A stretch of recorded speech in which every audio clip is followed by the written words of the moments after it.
বন্ধুরা, আজকে একটা নতুন গল্প নিয়ে আসলাম তোমাদের মাঝে। এটা সত্য এবং বাস্তব জীবনের ঘটনা।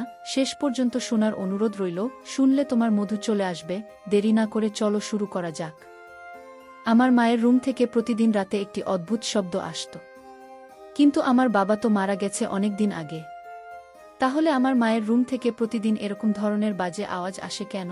প্রায় প্রতিদিনই এরকম ধরনের শব্দ শুনতে আমার খুব খারাপ লাগত।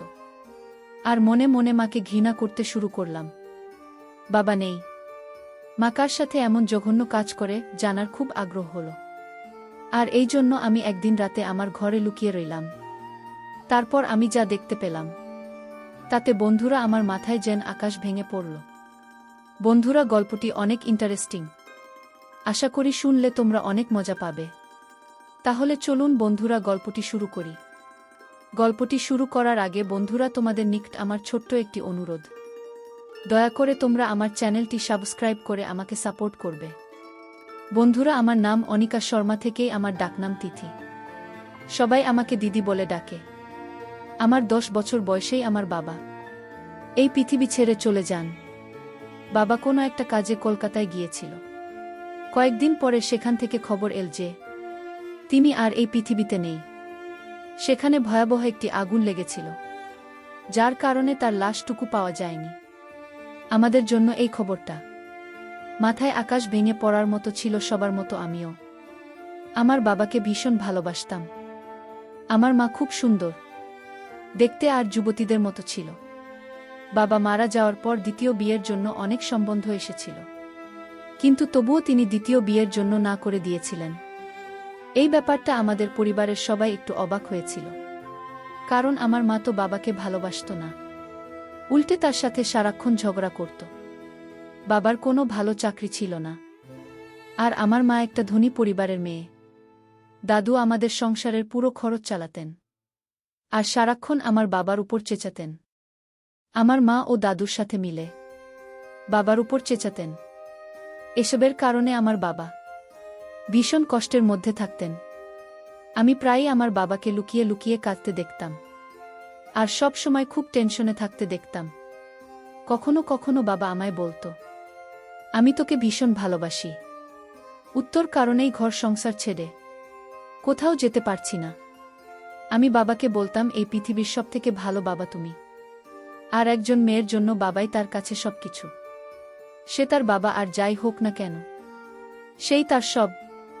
বাবা যখন আমাদের ছেড়ে চলে যান, সেই সময় আমি খুব ছোট। মাকে আমি ততটা ভালোবাসতাম না যতটা আমি আমার বাবাকে ভালোবাসতাম।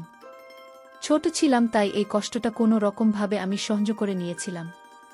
কিন্তু বাবার স্মৃতি আমার মনের মধ্যে গেঁথে গিয়েছিল।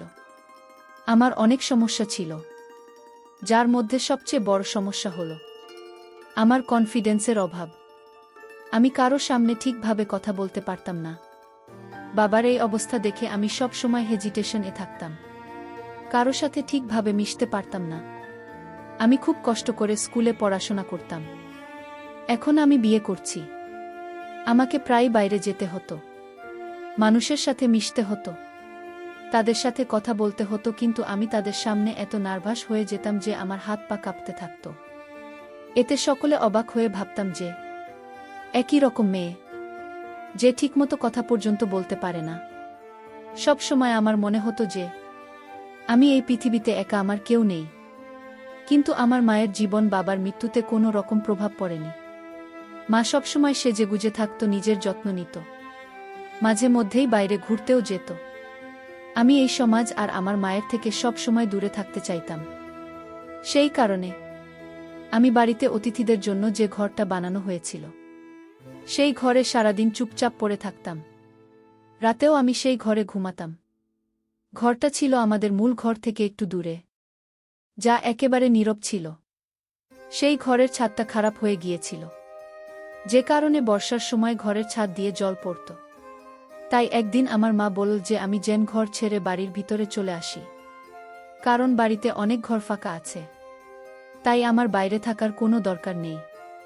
আমি ভিতরে আসতে চাইছিলাম না, কিন্তু বৃষ্টি হলে ঘরে জল পড়ে, এই একটা সমস্যার কারণে আমাকে ভিতরে আসতে হলো। আমার ঘরের সামনে যে ঘরটা, সেটাতে আমার মা থাকত। আমার ঘর থেকে মায়ের ঘরের জানালা পরিষ্কারভাবে দেখা যায়। ছোটবেলায় আমিও বাবা মায়ের সাথে ঘরে থাকতাম, কিন্তু বাবা মারা যাওয়ার পরে এই ঘরে আসলে তার কথা মনে পড়ত।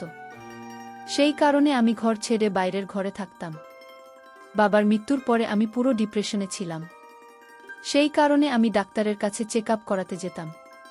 ডক্টর আমাকে এটাই বলতো যে তুমি তোমার বাবার মৃত্যুতে হৃদয়ের গভীর আঘাত পেয়েছ, যা তোমার ভিতরে আতঙ্ক তৈরি করে এবং এর ফলে তোমার অবস্থা আরও খারাপ হয়ে যেতে পারে। এই কারণে তোমার শরীর খারাপ হচ্ছে, কিন্তু তোমাকে নিজের উপর নিয়ন্ত্রণ আনতে হবে, কেননা সে তো এই পৃথিবীতে নেই। তোমাকে মানুষের সাথে মিশতে হবে, কথা বলতে হবে, কিন্তু তুমি যদি নিজের উপর কন্ট্রোল না রাখতে পারো, তবে তুমি মানুষের সাথে মিশবে কিভাবে? আর তুমি কি বা হবে কিভাবে? আমি নিজেই নিজেকে নিয়ে ভীষণ চিন্তায় থাকতাম। আমার বয়স এখন 20 বছর। আইন অনুযায়ী 18 বছর বয়সে আমি সাবালিকা হয়ে গেছি, কিন্তু আমি নিজের কাজ নিজে করতে পারতাম না। তবে এখন আমাকে নিজের কাজ নিজেই করতে হবে। নিজের ভালো মন্দের চিন্তা নিজেকেই করতে হবে। এমনিতেও মায়ের উপর আমি খুব একটা ভরসা করি না।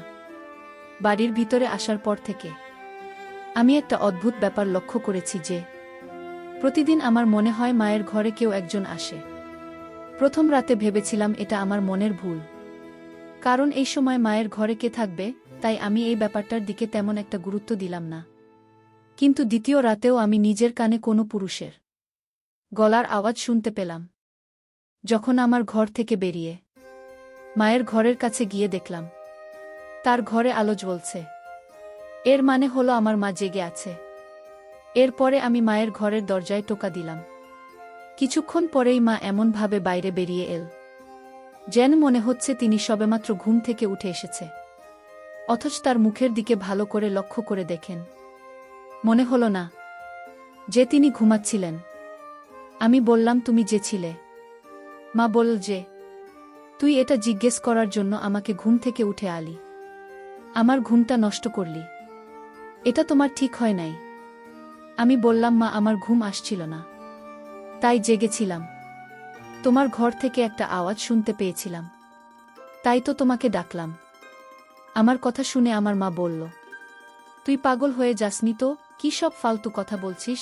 আমি বললাম, তাহলে হয়তো তুমি ঘুমানোর সময় টিভিটা অফ করতে ভুলে গিয়েছিলেন, তাই আমি হয়তো তারই আওয়াজ শুনেছি।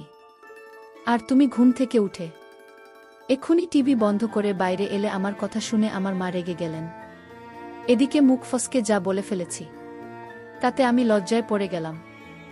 মায়ের রাগ করা স্বাভাবিক, কারণ তার সঙ্গে আমার এভাবে কথা বলা উচিত হয়নি। যাই হোক, আমি মায়ের কাছে ক্ষমা চেয়ে নিলাম আর বললাম আর এরকম হবে না। সকালে মা কাজের জন্য বেরিয়ে গেল। তারপর সুযোগ বুঝে আমি মায়ের ঘরে গেলাম মায়ের সাথে রাতের বেলা। এইভাবে কথা বলা আমার উচিত হয়নি, তাই মনে মনে ভাবলাম, আমি যদি মায়ের ঘরটা সুন্দর করে পরিষ্কার করি তাহলে মা খুশি হয়ে যাবে। এভাবে মায়ের ঘর পরিষ্কার করতে শুরু করলাম। প্রতিদিন যেভাবে ঘর পরিষ্কার করা হয়, আমি সেভাবে মায়ের ঘর পরিষ্কার না করে ঘরটাকে খুব সুন্দর করে পরিষ্কার করতে চেয়েছিলাম। আমি সবেমাত্র ঘর পরিষ্কার করা শুরু করেছি, এমন সময় আমার হাতে এমন একটা জিনিস পেলাম যে তার সাথে মেয়েদের কোনো সম্পর্কই নেই। এটা শুধুমাত্র ছেলেরাই ব্যবহার করে। সত্যি বলতে কি, এটা বিবাহিত ছেলেরা ব্যবহার করে, আর তা আমার মায়ের ঘরে, তাও তার বিছানার তোশকের নিচে। আমি খুব অবাক হয়ে গিয়েছিলাম, কিন্তু আমি এ ব্যাপারে আমার মাকে জিজ্ঞেসও করতে পারবো না, কারণ জিনিসটা দেখে আমার লজ্জা লাগছিল। কিন্তু এই জিনিসটা মায়ের ঘরে কিভাবে এলো, আমি খুব চিন্তা করতাম। হঠাৎ আমি বাড়ির বাইরের দরজায় যেন আওয়াজ পেলাম। আমি ভাবলাম হয়তো মা এসে পড়েছে, তাই ঘর পরিষ্কার না করে আমি তাড়াতাড়ি করে আমার ঘরে চলে এলাম। এরপরে আমি ঘর পরিষ্কার করার ব্যাপারটা আমার মাথা থেকে বের করে দিলাম। কয়েকদিন পরে আমি আমার মায়ের একটা সত্যি জানতে পারলাম। সেটা হলো, আমার মায়ের ঘরে টিভি তো আছে, কিন্তু সেটা খারাপ চলত না। এই খবরটা আমাকে আমাদের বাড়ির চাকরানির বলেছিল। সে সপ্তাহে মাত্র একদিন করে কাজে আসত। সে আমাকে বলল যে এই টিভিটা তো অনেক দিন ধরে খারাপ হয়ে পড়ে আছে, তোমার মা টিভির মেকানিককে ডেকে দেখিয়েছিলেন, কিন্তু সে বলেছে যে এই টিভি ঠিক করতে অনেক টাকা খরচ হবে। তাই তোমার মা আর টিভিটা ঠিক করেননি। তিনি তো আমায় বলেছিলেন যে তুমি টিভিটা নিয়ে যাও, যদি ঠিক করতে পারো তাহলে তোমার বাচ্চারা দেখতে পারবে। আমি তাকে বলেছিলাম যে আমার বরকে বলব টিভিটা নিয়ে যেতে। আমি আমার বরকে কয়েকবার বলেছিলাম টিভিটা নিয়ে যেতে, কিন্তু আমার বর টিভিটা নিতে এলি না। সে একেবারে কুকুরের বাচ্চা মতো, কোনো কাজ করতে চাই না। চাকরানি তো তার নিজের সংসারের সমস্যা নিয়ে বিভিন্ন কথা বলতে শুরু করে দিল, কিন্তু আমার ধ্যান অন্য জায়গায় পড়েছিল। যদি টিভি খারাপই হয়, তাহলে তো আমার মা কি সেই রাতে টিভি চালায়নি? তাহলে মায়ের ঘর থেকে কিভাবে পুরুষ মানুষের গলার আওয়াজ আসছিল? তাহলে কি মা আমাকে মিথ্যে বলেছিল? আমি তো ছোটবেলা থেকেই বাড়িতে আছি, যদি অনেকগুলো বছর বাইরের ঘরে কাটিয়েছি, কিন্তু এ ব্যাপারে কিছুই টের পাইনি। যখন আমি ভিতরের বাড়িতে এলাম, তখন এই সমস্ত জিনিস আমি জানতে পারলাম। আগে আমি বাইরে যে ঘরটায় থাকতাম, সেটা বেশ ছোট ছিল। সেখানে বাথরুমটা বাড়ির বাইরে, অনেকটা পিছনের দিকে। শীতকালে আমাকে বাথরুম করতে বাড়ির বাইরে যেতে হতো। যদিও বাড়ির ভিতরে এটা বাথরুম ছিল, কিন্তু মা কখনো আমাকে ভেতরের বাথরুম ব্যবহার করতে বলেনি। মা কখনো আমাকে বলেনি যে এই শীতের রাতে বাথরুমের জন্য তোর বাড়ির বাইরে যাওয়া ঠিক না, সর্দি কাশি লেগে যেতে পারে বা অন্য কিছু হয়ে যেতে পারে। যদিও আমি তার একমাত্র মেয়ে, এখন তো বাইরের ঘরটা ভেঙে পড়েছে, তাই বাধ্য হয়ে মা আমাকে ভিতরে ডেকেছে। এই বাড়িটা আমার দাদুর ছিল। বাড়িটা বহু পুরনো, যার একটা অংশ জানি না কিভাবে অন্য একজন কবজা করে নিজের নামে করে নিয়েছিল। বাকি অংশটা আমাদের ছিল। বাড়িটা অনেক বছরের পুরনো, ইংরেজ আমলের। নতুন কেউ বাড়িটা দেখলে হতবাক হয়ে তাকিয়ে থাকত আর বলতো, আমাদের একবার ভিতরে যেতে দাও, আমরা ঘরের ভিতরটা দেখতে চাই। কিন্তু আমি যেহেতু ছোটবেলা থেকেই বাড়িটা দেখছি, তাই আমার এই বাড়ির প্রতি খুব একটা মোহ নেই। আমার দাদু এই পৃথিবী থেকে অনেক আগেই চলে গিয়েছিল, কিন্তু তিনি ভালোই সম্পদ রেখে গিয়েছিলেন, যা দিয়ে আমাদের সংসারের খরচ খুব ভালোভাবে চলে যেত। মা বাড়িতে চাকরানি রেখেছিলেন। একদিন আমার মা আমাকে বলল যে তুই একটা অলস মেয়ে, সারাদিন শুয়ে বসে দিন পার করছিস, এখন এখানে এসে আমার চুলের রং লাগিয়ে দেয়। আমি মাঝে মাঝে অবাক হয়ে এটাই ভাবতাম যে এই বয়সে আমার মা সেজেগুজে কাকে দেখতে চায়। এত বছর ধরে বিধবা থাকার পরেও আমার মা সবসময় সেজে গুজে থাকতেন। তার এই বাহারি সাজ দেখে তাকে আমার একদম ভাল লাগত না। তিনি এমনভাবে সেজে থাকতেন যেন তিনি সদবা। একবার তো পুজোতে মাকে হাতের মেহেন্দিও করতে দেখেছি, কিন্তু কোনো বুধবার তো ইচ্ছাই করার কথা না এসব করার। আর যখন তার স্বামী বেঁচে নেই, তখন মেহেন্দি পরে তিনি কাকে দেখাবেন? আমার মা সেই সমস্ত কিছুই করতেন যা কিনা একজন সদবা মহিলা করেন। নিজের খুব যত্ন নিত। আর একবার যখন মায়ের চুল সাদা হতে লাগল, তখন তো তিনি চুলে কালারও করলেন, সাথে মেহেন্দি ও লাগালেন। ভালো গা রঙের শাড়ি পরতেন, নিজের হাত পায়ের নখে নেলপালিশ লাগাতেন। আমি একটা অবিবাহিত মেয়ে হয়েও নিজেকে এত খেয়াল রাখতাম না যতটা আমার মা নিজের খেয়াল রাখতেন। আমি শুনেছিলাম আমার মা আর বাবা প্রেম করে বিয়ে করেছিলেন, তাই তো ভালোবাসার টানে বড় লোকের মেয়ে আমার মা আমার গরিব বাবাকে বিয়ে করেছিলেন। না হলে দাদু এইসব বন্ধ কোনোদিনও মেনে নিতেন না। তিনি আগে সেনাবাহিনীতে ছিলেন এবং ভীষণ শক্ত মনের মানুষ ছিলেন। রাতে আবারও মায়ের ঘর থেকে আওয়াজ আসছিল। আমি কান লাগিয়ে শোনার চেষ্টা করলাম, এটা কিসের আওয়াজ? কিছুক্ষণ শোনার পরে আমার যেন মনে হল কোনো পুরুষ মানুষ কথা বলছে, আর আমার মা তার কথা শুনে হাসছিল আর লজ্জা পাচ্ছিল। কথা শুনে মনে হচ্ছিল যে লোকটা আমার মায়ের খুব প্রশংসা করছে, আর এতে আমার মা লজ্জা পাচ্ছে। আমি শিওর যে ভিতরে কোনো পুরুষ মানুষ আছে। যাই হোক, চুপ করে ঘরে এসে শুয়ে পড়লাম। কয়েকদিন পরে আমার বাবার বাৎসরিক কাজ। প্রথম থেকেই বাবার বাৎসরিক কাজের দিন আমার মন ভার হয়ে থাকত।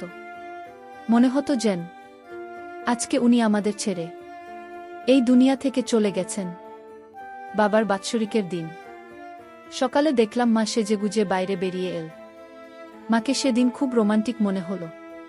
আমি মাকে বললাম, আজকের দিনে অন্তত সাদা কাপড় পরে আসতে পারতে। শুনেছি বিদ্যা সেজেগুজে থাকলে তাদের স্বামীর আত্মা কষ্ট পায়। মা বল, কি বলতে চাইছিস তুই? আমি বললাম, বাবা, রাজ বাৎসরিক কাজ, তাই আজকের দিনটা অন্তত নর্মাল ভাবে থাকো। তখন মা বলল, তোর বাবা অনেক দিন আগে মারা গেছে, তাই এখন এসব বাৎসরিক তার শরিক করে কোনো লাভ নেই। কিন্তু আমি বললাম, আমি প্রত্যেকবারের মতো কিছু গরিবকে সাহায্য করব।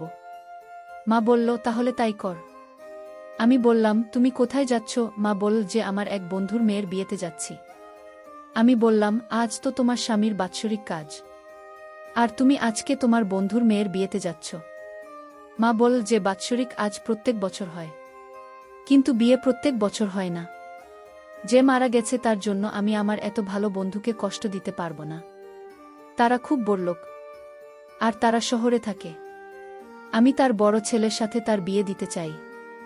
এই সময় আমি মাকে বললাম, যখন তোমার বন্ধু জানতে পারবে যে তুমি তোমার বরের বাৎসরিক কাজের দিন সেজেগুজে বিয়ে খেতে গেছ, তখন তারা তোমার সম্বন্ধে কি ভাববে? তারা তো তোমাকেও মানুষ ভাববে। আমার কথা শুনে মা বলল, তুই ভীষণ বাজে হয়ে গেছিস। আমার সামনে তুই এত কথা বলছো কেন? খবরদার বলছি, এরপর তুই যদি আমার সামনে এই ধরনের বাজে কথা বলিস, তাহলে আমার থেকে খারাপ কেউ হবে না। তোর বাবা তো এরকম ছিল না। জানি না তুই কার মতো হয়েছিস। আমি বললাম, তিনি তোমার স্বামী, আর আমার বাবা ছিলেন। তার জন্য তো তোমার একটুখানি সময় বের করা উচিত। কিন্তু তুমি না তো আমার পরোয়া করো, না তো বাবার পরোয়া করো। কে থাকল আর কে গেল তাতে আমার কিছু যায় আসে না। এবার তো মা কোনো কথার জবাব না দিয়ে বাড়ি থেকে বেরিয়ে গেল। কিন্তু ওই রাতে আমি কিছু এমন দেখলাম যা দেখে আমার পায়ের তলা থেকে মাটি সরে গেল। রাত্রে আমার ঘুম আসছিল না বলে আমি জেগেছিলাম। এই দিনটিতে এমনিতেও আমার ঘুম আসতো না। আজকের দিনটা আমার জীবনের সবথেকে বাজে দিন। আমি যেন মায়ের ঘরের জানলা দিয়ে কোনো একটা লোকের ছায়া দেখতে পেলাম। আমি পুরোপুরি শিওর হয়ে গেলাম যে আমার মায়ের ঘরে কোনো লোক আছে। আমি তাড়াতাড়ি উঠে এক মুহূর্ত নষ্ট না করে তার ঘরের সামনে গিয়ে দরজায় টোকা মারতে লাগলাম। মোটামুটি 34 মিনিট পরে আমার মা দরজা খুল। আমি শিওর ছিলাম এই ঘরে যে ছিল সে বাইরে বেরোতে পারেনি, ঘরেই আছে। আমি তাড়াতাড়ি করে ঘরের ভিতরে গেলাম, কিন্তু ভেতরে গিয়ে যা দেখলাম তাতে আমার পায়ের তলা থেকে যেন মাটি সরে যাচ্ছিল। কারণ ঘরের ভিতরে কেউ নেই। আমি ঘরের চারিদিকে দেখলাম, কিন্তু কেউ সেখানে নেই।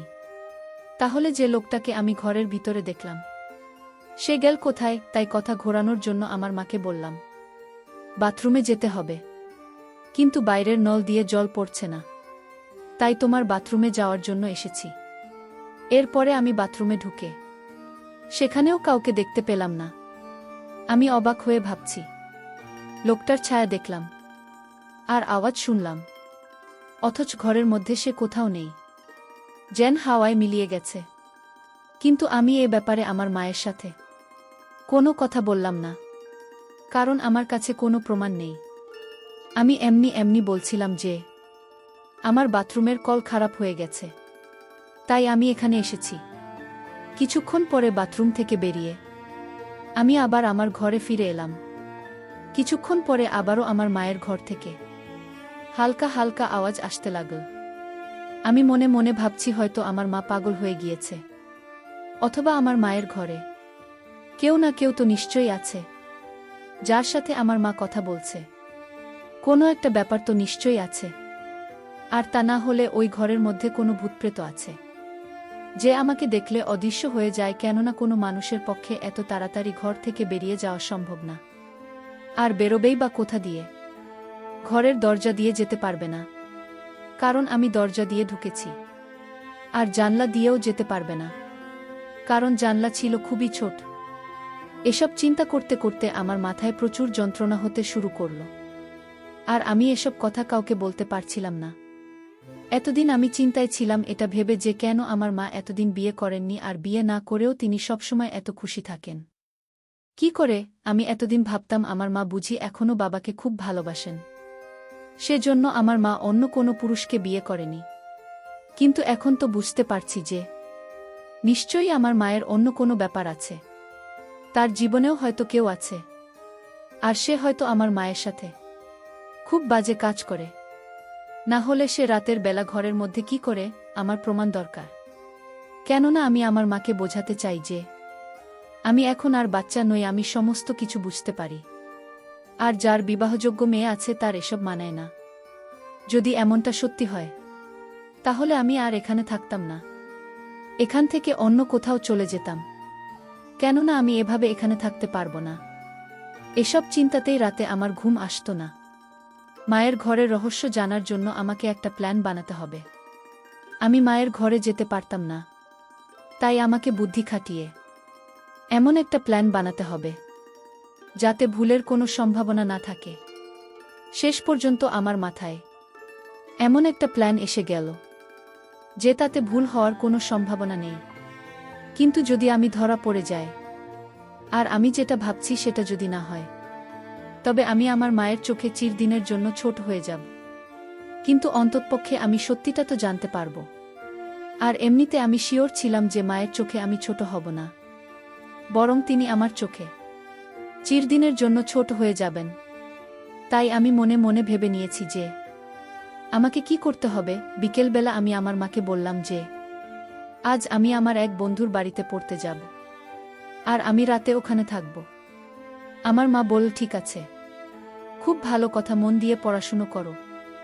মনে হয় আমার মা খুব খুশি হয়েছিল যে আমি রাতে বাড়িতে থাকব না। যাই হোক, আমি বাড়ি থেকে বেরিয়ে গেলাম এবং কিছুক্ষণ পরে মাকে ফোন করে বললাম যে আমি আমার বন্ধুর বাড়িতে চলে এসেছি। যদিও আমি বাড়ি থেকে কোথাও না গিয়ে বাড়িতেই লুকিয়েছিলাম। আমার মা বলল, ঠিক আছে, সকালে ঘুম থেকে উঠে ধীরে সুস্থে বাড়িতে ফিরে আসিস, তাড়াহুড়োর দরকার নেই। কিন্তু আমি তো আমার বন্ধুর বাড়িতে যাইনি, আমি তো আমার মায়ের ঘরে লুকিয়ে আছি। আর এমন জায়গায় লুকিয়েছিলাম যে ঘরে মা কি করে সেটা আমি দেখতে পেলেও মা আমাকে দেখতে পাবে না। কিছুক্ষণ পরে মা ঘরে এসে সাজগোজ শুরু করল। এরপরে ঘরের মধ্যে এমন একটা ঘটনা ঘটল যেটা দেখে আমার পায়ের তলা থেকে মাটি সরে গেল। আমার মা অনেক কষ্টে মেঝেতে কার্পেট সরালো, কেননা কার্পেটটা খুব ভারী। কার্পেট সরানোর পরে তার নিচে যা দেখলাম সেটা দেখে আমার মাথা ঘুরতে লাগল। কার্পেটের নিচে একটা দরজা ছিল। আমার মা সে দরজা টেনে খুল, আর মা দরজা খোলার সাথে সাথে সেখান থেকে একটা লোক বেরিয়ে এল। আর লোকটা বেরিয়ে আসার সাথে সাথেই আমার মা তাকে খুব বাজে আচরণ করতে শুরু করল। এটা দেখে আমার নিঃশ্বাস বন্ধ হয়ে যাওয়ার মতো অবস্থা। আমার যেন মনে হলো যে আমি মাথা ঘুরে পড়ে যাব, কেননা ওই লোকটা আর কেউ না, সে আমার বাবা, যে কিনা অনেক বছর আগে মারা গিয়েছিল। তাহলে আমার বাবা এখনো জীবিত কিভাবে? আমি বাবাকে দেখে হতভম্ব হয়ে বাইরে বেরিয়ে এলাম। তারা দুজনে আমাকে দেখে অবাক হয়ে আমার দিকে তাকিয়ে রইল। আমি থাকতে না পেরে এগিয়ে গিয়ে বাবাকে ধরে খুব কান্নাকাটি করলাম। বাবা আমাকে কিছুক্ষণ আদর করে, তারপর জিজ্ঞেস করল, কেমন আছিস মা? আমি বললাম, বাবা তুমি বেঁচে থাকতেও মরা নাটক কেন করেছিলে? আমার বাবা বলল, সোনা মা, আমরা খুব গরিব ছিলাম, আমাদের কাছে কিছুই ছিল না, কিন্তু আমার একটা জিনিস ছিল, আর সেটা হলো আমার জীবন বীমা, যেটা আমার বাবা বেঁচে থাকতে আমার নামে করেছিলেন। সেই জীবন বীমার টাকা পাওয়ার জন্য এই দুনিয়ার সামনে আমাকে মরে যেতে হয়েছিল। আমি মরে গেলে জীবন বীমা থেকে 1 কোটি পাওয়া যেত। আমার কাছে আর কোনো অপশন ছিল না। তোর দাদুর সব কিছু বিক্রি করে শেষ হয়ে গেছিল, আমরা অনেক অভাবে পড়ে গেছিলাম মা, আমাদের কাছে আর কিছুই ছিল না। তাই তোদের ভালোভাবে রাখার জন্য আমাকে এই নাটকটা করতে হয়। এরপর সকলের সাথে সাথে জীবন বীমা লোকেরাও বিশ্বাস করেছিল যে আমি মরে গিয়েছি, তাই তারা তোমাকে 1 কোটি দিয়ে দেয়, আর আমরা কোনো কাজ না করে সুখের সাথে জীবন উপভোগ করতে থাকলাম। আমি তোর মায়ের কাছে থাকতাম সব সময়, আমাকে কোনো কাজও করতে হয় না। সুমাথি, এই যে দেখ, মাটির নিচে আমার ঘর আছে, টিভি আছে, আমি আনন্দের সঙ্গে জীবন অতিবাহিত করছি। এই একটা বুদ্ধি খাটিয়ে এত টাকা পেলাম, যা আমি সারা জীবন কাজ করে ইনকাম করতে পারতাম না। আমি আমার বাবার দিকে অবাক হয়ে তাকিয়ে রইলাম আর বললাম, বাবা, তোমার মৃত্যুতে আমি এতটা দুঃখ পেয়েছিলাম যে আমার জীবনটা শেষ হয়ে গেছে। এখন আমি একটা রোগীতে পরিণত হয়েছি। তোমার চিন্তায় আমি প্রায় শেষ হয়ে গেছি। আর তুমি এই ভেবে খুশি থেকেছ যে তুমি খুব বড় দান মেরেছ। কিন্তু তুমি তো এই দুনিয়াতে সবথেকে বড় বোকামি করেছ। আমার বাবা আমাকে বলতে লাগল যে উত্তর ভবিষ্যতের কথা ভেবে আমি এসব করেছি। উত্তর পড়াশোনার সাথে সাথে তোর যাবতীয় খরচ 2 সময় মতোই পেয়েছিস। কোনো দিন কোনো কিছুর অভাব তোকে হতে দিইনি। যদি আমি এসব না করতাম তাহলে আমাদের খেয়ে পরে বেঁচে থাকাই কষ্টকর হতো। আমি আমার বাবাকে অবাক করে দিয়ে বললাম যে, বাবা, তুমি আমার জীবনটা নষ্ট করে দিয়েছ। আমার জীবনে অর্থের দরকার ছিল না, আমার দরকার ছিল বাবা, তোমার আদর, তোমার স্নেহ, তোমার ভালোবাসা, তোমার মায়া মমতা। অর্থের মূল্য দিয়ে বাবা তুমি তা বিচার করতে পারবে না। বাবা, তুমি কি আমাকে ফিরিয়ে দিতে পারবে? বাবা, অর্থের মূল্য দিয়ে তুমি কি আমাকে অতীতে যে যন্ত্রণা দিয়েছ সে যন্ত্রণা ফিরিয়ে দিতে পারবে? কখনো পারবে না। তোমার এটা কখনো উচিত হয়নি বাবা। অর্থের মূল্য দিয়ে তুমি আমার জীবনের সুখের মূল্য বিবেচনা করেছ, যার জন্য আমার মাথা এবং মনের অবস্থা পুরোটাই শেষ। না মরেও পৃথিবীতে মরে থাকার মতোই বেঁচে আছি। যায় হোক বাবা, অর্থ দিয়ে তুমি সুখে থেকো, ভালো থেকো। তোমার কাছ থেকে আমি আর কোনো সুখ স্বাচ্ছন্দ্য চাইব না।